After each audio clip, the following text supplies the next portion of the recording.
Pense que les voyous lycée c'est fini. Ah là là, détrompe-toi. Voici Windbreaker, un anime où les bastons sont épiques, les valeurs sont fortes et chaque coup de poing a du sens. Mais c'est bien plus qu'un anime de castagne. Dans cette vidéo, je te parle de son histoire, de ses persos, de ses messages et surtout, pourquoi il fait autant de parler de lui depuis 2024. Et oui, bonjour à tous et à tous les amis, c'est Slits. Aujourd'hui on se retrouve pour une nouvelle vidéo. Comme vous avez pu l'entendre dans la petite intro, nous sommes en train de parler de Windbreaker. Je voulais juste vous faire passer un petit bonjour avant de vous laisser avec l'histoire de Windbreaker. J'espère que vous allez bien. Merci à tous et à toutes de me suivre autant. En tout cas, voilà, si la vidéo vous plaît, je vous laisse lâcher un petit pouce bleu, vous abonner, tout ça, la totale.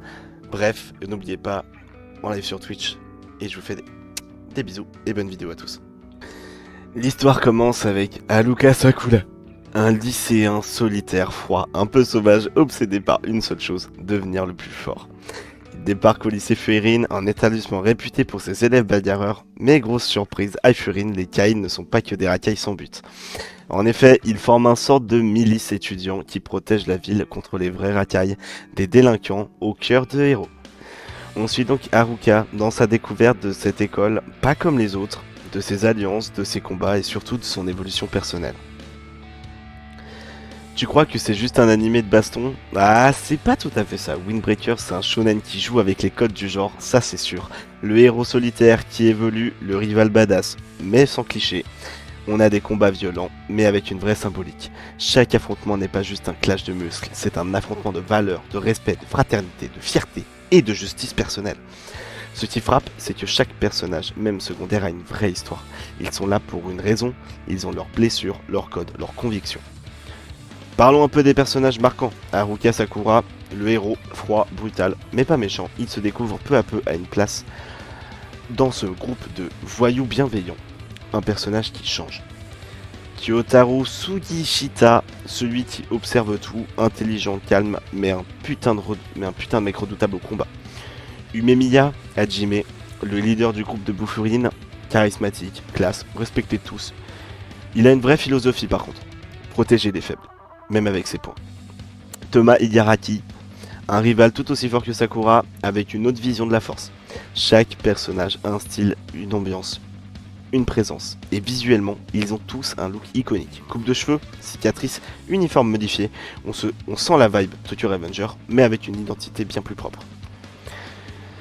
Côté animation, évidemment, on s'y attendait, c'est le studio Cloverworks qui a bossé par exemple sur Horimiya, sur The Promised Neverland ou même évidemment sur Spy X Family, qui est aux commandes. Et franchement, ils ont mis le paquet. Les combats sont super fluides, bien chorégraphiés, avec des plans dynamiques et une colorimétrie stylisée. Mention spéciale pour la musique OST quand même, faut qu'on en parle, elle claque avec des sons graves pendant les face à face et des musiques beaucoup plus douces dans les moments humains.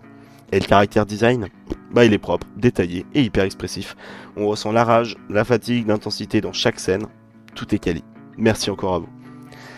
Windbreaker parle de baston, ça, là-dessus on est d'accord, mais il parle surtout de confiance, de transformation personnelle et de la manière dont on peut utiliser la violence pour une cause juste. C'est aussi une critique des apparences. À chaque fois on dit les voyous sont des super gros badass qui tapent tout le monde.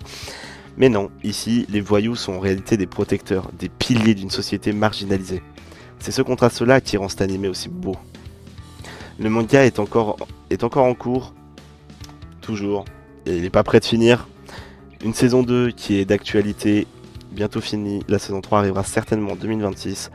Donc si t'aimes les histoires de délinquants avec du cœur, si tu veux de la baston bien animée, des persos stylés, une vraie progression, Windbreaker honnêtement c'est quelque chose qui est incontournable et que tu dois regarder. Bref, personnage préféré, dis-le moi en commentaire. Merci en tout cas de m'avoir écouté, je vous souhaite une excellente journée et on se dit à très vite pour un prochain animé. Ciao ciao.